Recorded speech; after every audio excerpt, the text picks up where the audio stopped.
Thank you so much for this time, for your time. I'm very excited, as I said, because we are students, some kind of students.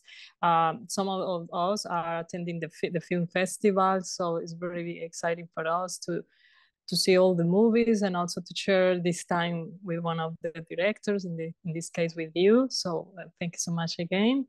And I'm gonna ask you some questions. I hope not take so much time of you about the golden thread. The film suggested for me a kind of romanticism about these old traditional factories, about the jobs. So I would like to know how did you arrive to this topic, to this subject?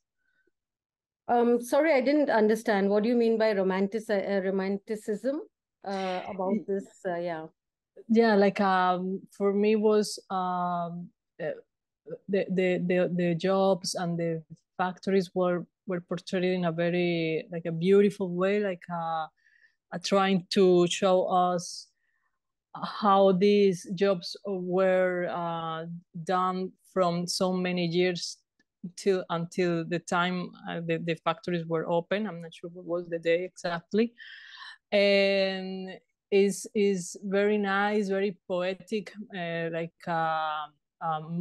with very musicality. So is for me was like a romanticism, like if you were in love of these old factories or these jobs around youth or the people working in there. That was my first impression. That's why I was wondering what was really the subject behind your approach to these factories or to this Yeah. film documentary. Mm-hmm. Yeah, no, but definitely not romanticizing the work, because in the film, we really show what goes into a simple jute bag, and how much sweat and labor goes into it. So for me, that doesn't constitute romanticism.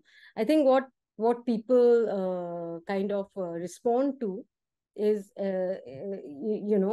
how beautiful, in today's time, how beautiful Uh-huh. these factories look. I mean, Yes. for me, it's not that they're beautiful, but they are large, and they do have a lot of light, and the fiber itself is golden, so it catches the light. But the film actually goes out of the way to show the amount of dust that is there, the amount of human labor, and is involved in making a simple jute bag, and how little they are paid. So it's kind of opposite of Yeah. romanticism. And uh, for me, the thing is that this thing lasted for almost 150 years, and it's coming to an end. And there is, for the workers, it's kind of a black hole, because they, for generations, people have worked in these mills, and they've created what is a eco-friendly bag, and which is the fiber of the future. But there is no future for them. So that is what the film is about. So it's kind of bleak, in a way, because today, we are, because we should be actually promoting jute, definitely, but or environment, or all these things. But at the center of all this is the human being as well, and that seems to be sort of unimportant, because eco-friendliness or environment movement has also become something for profit. And for example, in India, you'll have huge villages which have been turned into huge solar plants, but those villages themselves don't have electricity. So it's like, what is this eco-friendly jute does to its workers? That's the story. It's not about romanticism. Okay. Thank you so much. How you think that the initial idea changed during the process of the film? During the process, you think that there were some events that could be lead you to another direction, or do you think from the beginning at the end of the process, everything works according to the plan that you had at the beginning? No, the film, I first visited the factory in 2015 and I finished the film in 2022. It is, I mean, I had the idea of what I want to make the film about, but it also depends on what you're able to shoot, you know, what kind of material you are able to get. And so the film comes out of the material, right? Because it's a documentary, it's not staged, and we are not going according to a paper plan. So I shot you know, according to the ideas that I had. I wanted to show the process of how a jute textile is made, you know, and Yes. what goes into it from the farm to the end, what goes into it. I wanted to show the process, so that was very much part of the, you know, plan. And I wanted to show you know, the rhythms of an industrial town inside the factory and outside, you know, this and how people's lives are orchestrated by the factory siren, you know, three shifts, and people's lives in this industrial town is has been around. So it was kind of documenting these these industrial towns which are also now fading out, not just jute factories which are closing down, but these industrial towns themselves are changing. And there is no sense of I mean, I'm not making a comment on that, that it's a loss. For me, definitely what is a loss is that the workers' story is not part of the mainstream or any stream, in fact. The workers are now just sidelined. We know we don't talk about them. We don't talk about you know, their salaries, their working conditions. That topic itself is not part of the mainstream in India of any kind of discussion. So it kind of brings back, and for me, this film is part of a trilogy. I've made two previous films on workers. One is on a domestic worker, then on migrant workers in Bombay. And this is a film about factory workers and their lives in contemporary times. Okay, you told us that the filming process lasts a long time, but what about the editing process? Can you remember something about that? Can you tell us about how long how much time take you, and how was the relationship between you and the editor during the Um, process? the editing had to be delayed because of COVID. My editor was in Amsterdam, and I was not in Amsterdam. We could not travel, so I didn't want to edit online. So I kept on postponing the edit, but we finally started in 2021 online, and it was a very difficult process for me. I don't like working that way. I had never met this editor, and he was very good, but it was very slow. He would send me sequences and I would respond, and I didn't you know, like this process. And then in the end I started editing also myself with the edit. So in the end I finally finalized the edit myself. Okay. So, you know, combining stuff that he had done, combining stuff that I had done, so in the end I finished it. So usually usually anyway it happens like that, because I have to finish the film with my, you know, what I mean, I like to sort of finally handcraft the film in the end through editing, because I feel that documentaries are made on the editing table. So I finally get my touch into the film through editing, And not just through filming, but yeah. through editing and through sound design. So those are Uh-huh. the, yeah. Yeah, actually, I wanted to ask you about the process of building the music, this kind of symphony with even the same sounds of the factory. I like that a lot. You know, the movie, it has a lot of music, but also the machines are singing all the time. So how was that process as well for you? Oh, it was a complicated process, because you see the factories are very noisy. And if I used the actual sound of the factory, we would not be able to watch the film, because it's impossible for people to talk inside these factories. And you can't hear each other. You cannot talk. You cannot have a conversation with people inside these factories at all. So that aspect of the reality, I have only shown in the film, a few times, just to give you a sense of how loud it can be. But you cannot watch this film if we used, if we did not treat the sound. So the sound is treated. And one of the interesting things that I found, especially in this section, in the weaving section, I found that these looms, had been repaired so many times over hundreds of years, that each machine had different parts, and it was kind of an individual. Even if it was a prototype, every machine had a different rhythm. And so I explained this to my sound designer, and I said I would like to play with this concept. If we can create a kind of a, it's like every machine is playing, it's the same sound but it's different, it's out of beat. So can we do something with it? And also like a closer perspective and background, etc. So we also got funding to do the sound design for this film from Dolby Institute.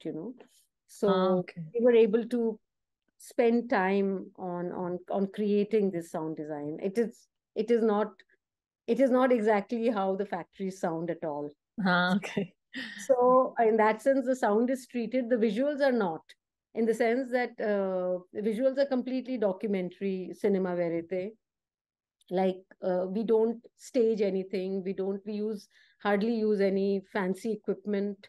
No shoulder rigs, nothing. It's very, sometimes even just a DSLR, very simple camera. We just follow people. We just do very, very documentary, no lighting, nothing, simple crew, very small crew. So, and most of the time that people don't notice us or something. But initially, when camera people go into this space, and there are thousands of workers, it's not possible for everyone to know you. So, they also wonder why you are there, etc.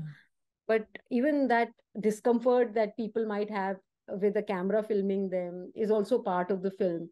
So in the sense, for me, the film is also about the filmmaking in itself. There is a lot of reference to the fact that the camera is moving in this space, and that people are looking at the camera. So it's not so there is a kind of an interaction that happens with the camera. And so it's kind of subjective in a way. It's not objective. Okay.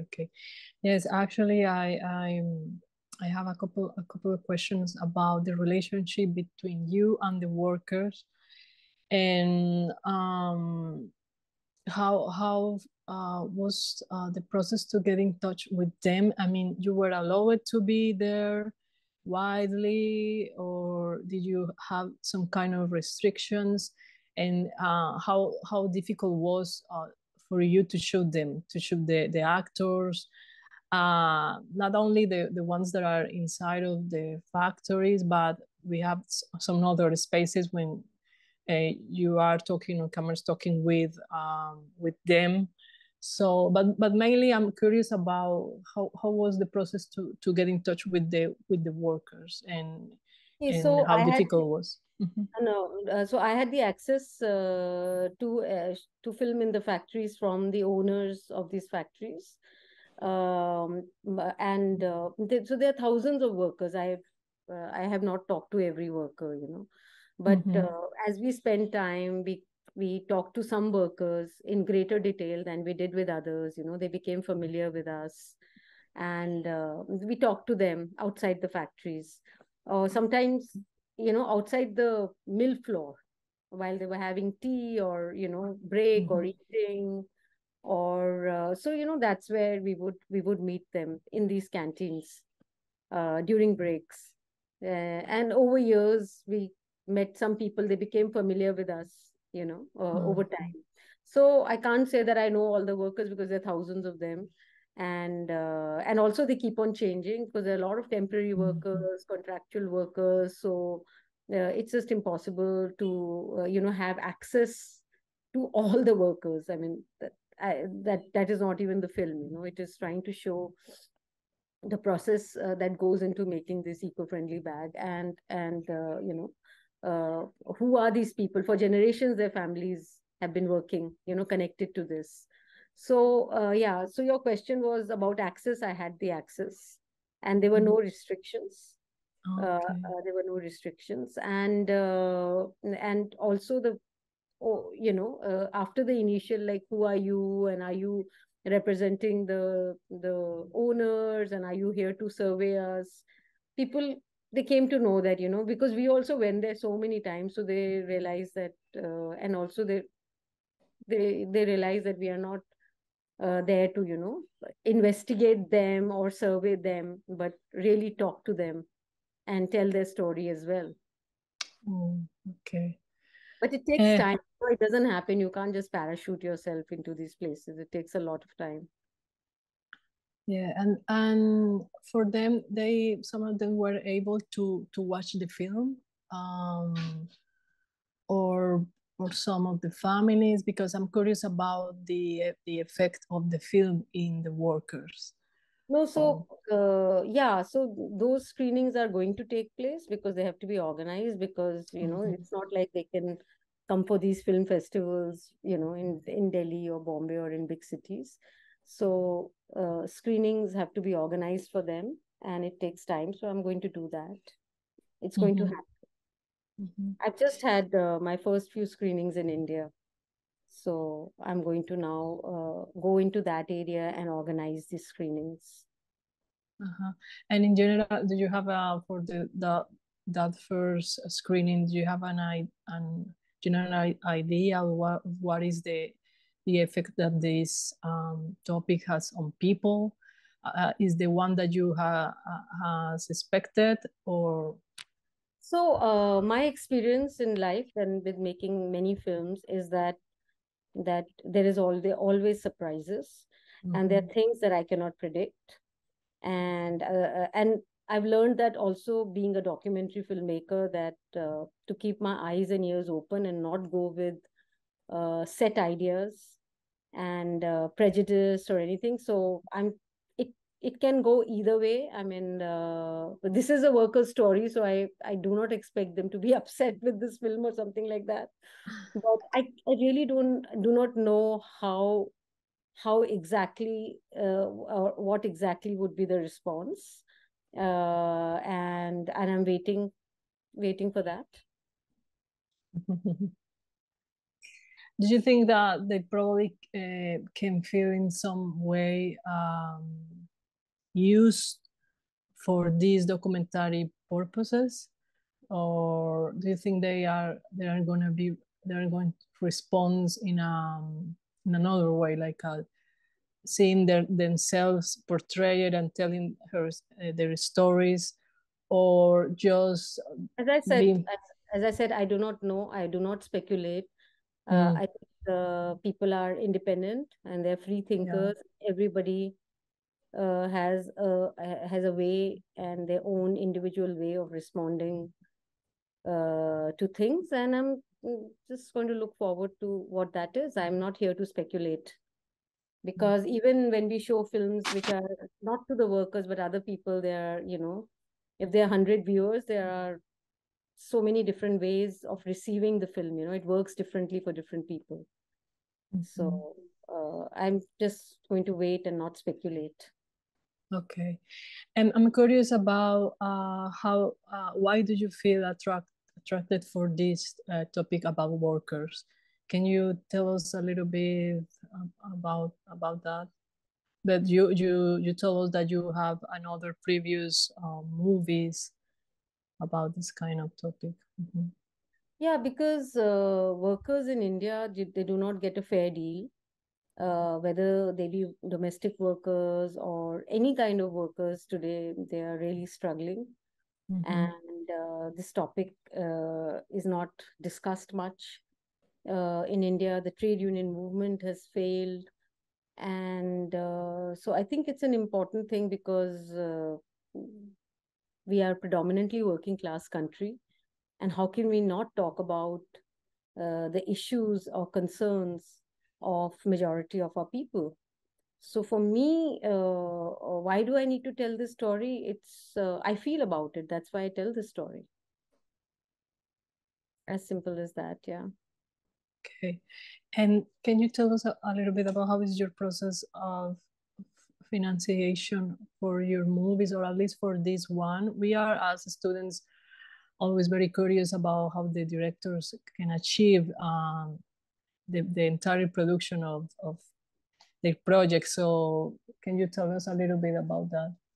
It's a long process, you know. In India nowadays, we do not have, we have actually zero funding for documentary in India. So it's all about writing applications to international film grants, which are highly competitive and time-taking. So you know, every grant has a year-long cycle, etc. So it's very difficult. This film took so long not because I wanted to spend 5 years going back to the mills, but it also happened because I would shoot, and then I could only film when I got money, and then I would do an application, get a little more money, and go back to film. It's as simple as that. It is also long and protracted because I did not have the capital to film it all at one go, you know, because I don't live in that place. I have to go from another city. I have to take a whole crew, and then we have to have a, you know, yeah, it's just costly. So you need money to make the film, unless you are rich yourself, which I'm not. So you know, it just takes time. I do it through grants. You do it through co-productions. So that's how it works. But in European countries, the governments, they're many more. There's much more support in the West for films. So you know, they don't have to spend that long to make a film because they can get funded much faster. And for your projects, you have like a full script of what you want to shoot, or you're more spontaneous in the way you are? For this, you told us that not that much, but for your previous documentaries, for your previous movies, you have worked in the same way. For a long time, I've been working in this sort of a direct cinema verite style, where I know, but I don't know exactly what will happen, you know, because you cannot predict life. But what you do is you make a plan. You hope, you know, what would make a good story. So you're you know, kind of wait when some things happen, then you're aware, and you can, you know, be you can film it. You have to do the mental planning, but you cannot. And so that you're prepared if things are happening to film it. But for example, nowadays in the observational documentary format, a lot of people just stage, you know, they tell the characters what to say, and you know, and even sometimes dialogues, etc. So I don't do that. I don't think, I mean, I don't do that because I'm not such a great dialogue writer. So I think that people speak much better about their own lives in their own words. So I don't like to direct them like that. So I never tell people what to do, how to stand, where to go. But here we are just observing them at work. So whatever treatment that I do, artistic treatment that I do to the film, a lot comes afterwards in the post production. You know what I mean? Through Yes. editing, through the kind of dynamic cuts in the film, for example, this film, for example, or here I'm playing with rhythms and I'm playing with movements. So all that effect is not planned while filming, but it is done during editing. But when you look at the rushes, you say, okay, that's interesting. And then the rushes gives you ideas, and then you say, okay, maybe I want something like this, more of something like this, and so it's a kind of a process that evolves. And but I have done films in which there's been sort of more planning and almost kind of a scripted, not dialogues, I never script the dialogues, but outside the scene, how transitions and movement of the cameras. Sometimes I've done very stylized films as well. So it really depends on the topic and what you want. Every film has to be done differently. I cannot put the same style on every film. It depends on what I want to say, what I want to convey. And so at least a lot of my films are quite different from each other. Okay, and this is interesting for this kind of process of shooting. How is the relationship between you and your small thing? You are very connected in that way that they can like a move or in themselves, trying to read your mind, or how is that process for you? See, when you're doing documentary, when you're capturing a moment, it's not something I can direct. Because if I start directing and saying, shoot, film this, then that moment is already gone, right? Yes. And you cannot repeat. You can repeat, but it'll never be the same. So I work with a camera person, whom I've done now 4 to 5 films with him. So we know each other, and we give. I give him a lot of leeway just to go and film, and then I work with his material. We talk about it, but at that moment of filming, he has to be left alone. I mean, I'm around, but I cannot direct, okay, now you should move like this. It's not fiction. So for example, if he's following a worker going into the factory, then he's following the worker going into the factory, right? I cannot direct him to do this or do that. I can look at the shot and say, can we try this but not with that worker? Then it will have to be another worker, so another worker going into the factory. So when we are going into the factory with another worker, maybe we try to do this, but sometimes you cannot even look at that shot while shooting. You have to do it later on. You will look at the footage, and then you'll discuss and say, maybe we want something else. But at that moment, these are not planned shots, that we leave it to that moment, to things that happen, because life is beautiful, and it throws up so many surprises that we cannot script. So I kind of surrender to that. Oh, amazing. Otherwise, I will be doing. Otherwise, it's better to do fiction, because then you can control things much better. Wow. And I want to ask you, like through these years as a filmmaker, what can you tell us something about your biggest or some special learnings that you have had during this time shooting your movies? I think when I'm doing a documentary, I always try to tell myself and that I have to let go, and less control, more observation, and less message, more observation. So this is what I tell myself all the time. It's difficult as a filmmaker to let go of control. But it's something that I feel that you also learn. It's a muscle that you grow of, believing that less is more, less of your intrusion is actually going to give better results. But at the same time, sometimes I also like to have a kind of a direct, usually include my interviews in the films, and in a film which could be otherwise observational, but I'll sometimes have a conversation with the protagonist. I like that also, because I feel that sometimes when the characters Depends, actually depends on the kind of film it is. But sometimes when their relationship with you is different than, say, their relationship with the people they meet every day. So I like that dynamics, of the relationship of the protagonist to of the director to the protagonist, and vice versa.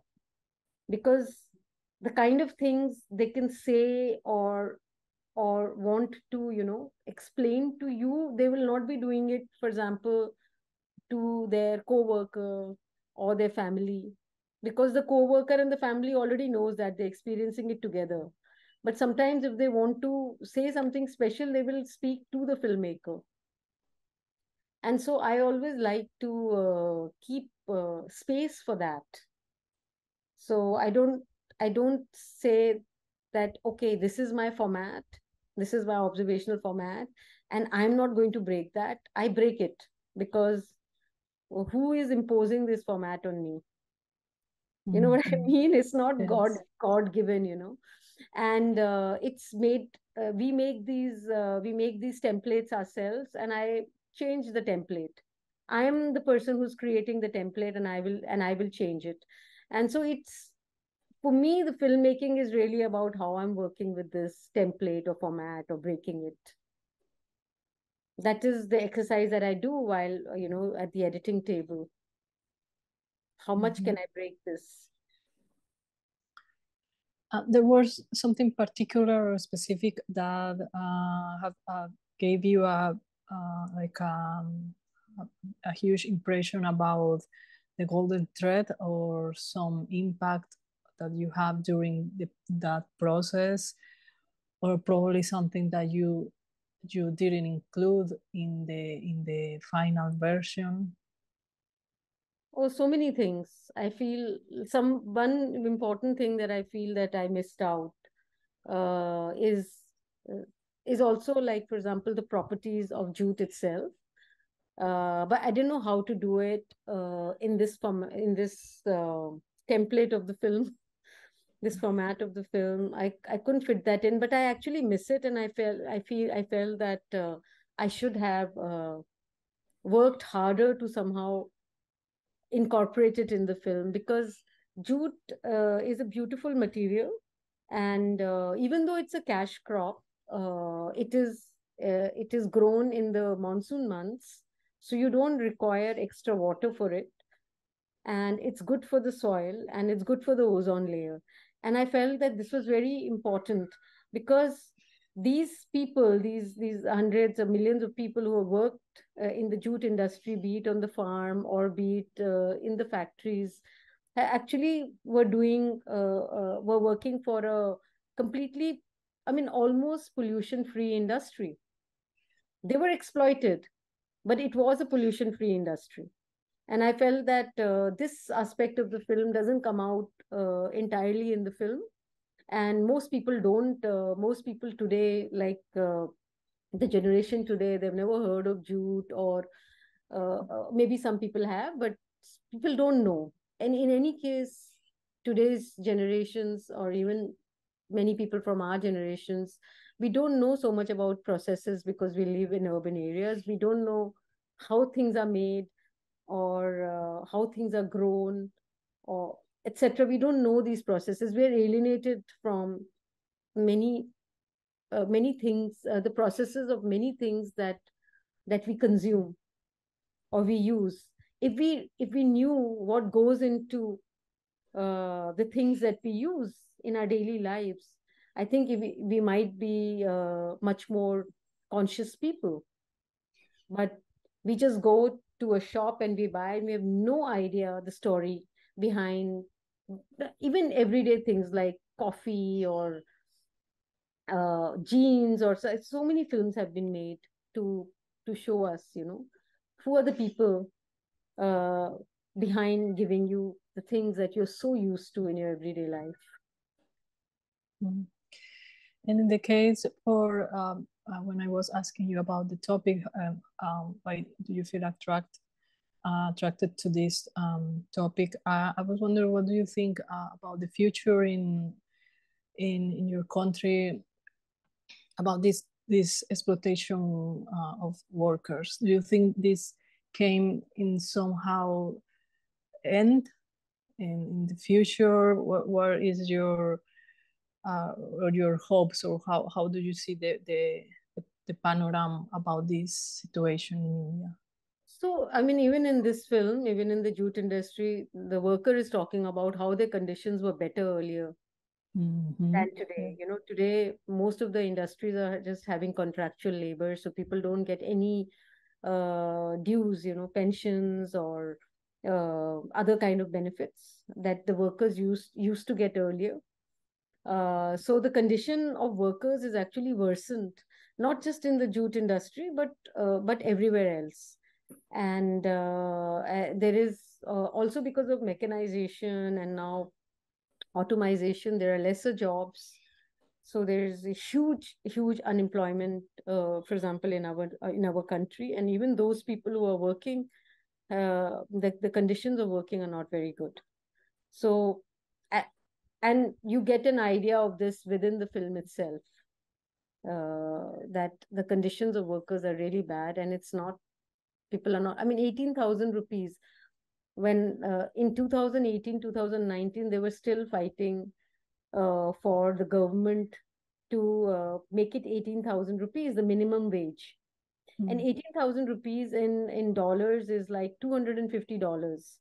So, okay, given the inflation or whatever, but 18,000 doesn't give them enough money to provide nutrition to the family or education or higher education to their children.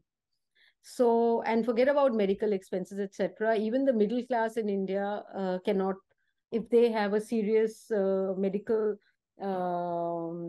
problem, they probably have to sell their house. And so you can imagine, if the middle class is having such a difficult time, what is the condition of the workers who are not even earning 18,000 minimum wage? So yeah, I mean, the film is really trying to bring back the discussion to the lives of the workers. Yeah. Yes. Yes, just to go to the end of this conversation, I would like to ask you again something as a student, how you can recommend us to approach to our projects, how we can, for sometimes I see so beautiful movies as yours, and I'm wondering how is the process, because it seems too easy when we are watching the final result, but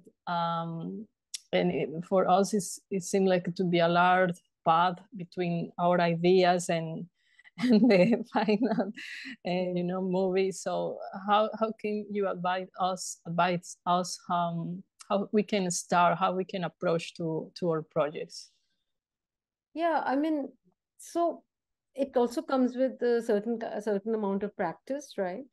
But I think, for example, when you go for a research trip, at that time you get certain feelings, when you whatever it could be. In this case, it's a jute factory or factories, or it could be some other kind of film. It could be a film on say a farm. So I feel what I do is I try to be very true to what I feel in my films, and and not bring the intellectualization process much later, but how to convey my feeling. So I try my best in the making of the film to convey my feeling. So leaving everything apart, if you look at the golden thread, what you get is what is conveyed is my feeling towards these workers, and the fact that I want to show them, even when I show them working very hard in very difficult circumstances, what is very important for me is to retain the dignity of these people, and to show you that even though people work in different circumstances, and how dignified, how intelligent, how perceptive they are, because we tend to think, that workers may, just because they are people are workers, that they may not be as intelligent or as knowledgeable, or somehow not as good as other people who earn more. Simply this, especially in a country like India, where there is a caste system, we're always looking down upon people who are poor or who are workers, and we think that people who are thinkers like Brahmins, or do whatever, that they are better, and that they're more dignified. So for me, it's very important to bust this thing that workers cannot be intellectuals or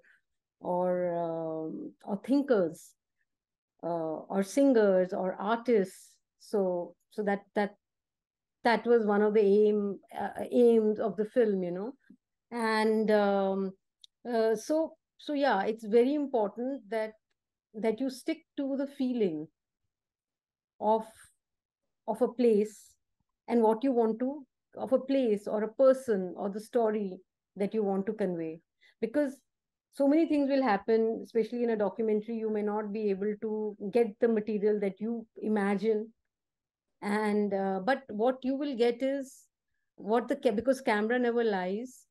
So if you respect people, and you're open to them, then that gets conveyed through filming, through your footage, that will get conveyed.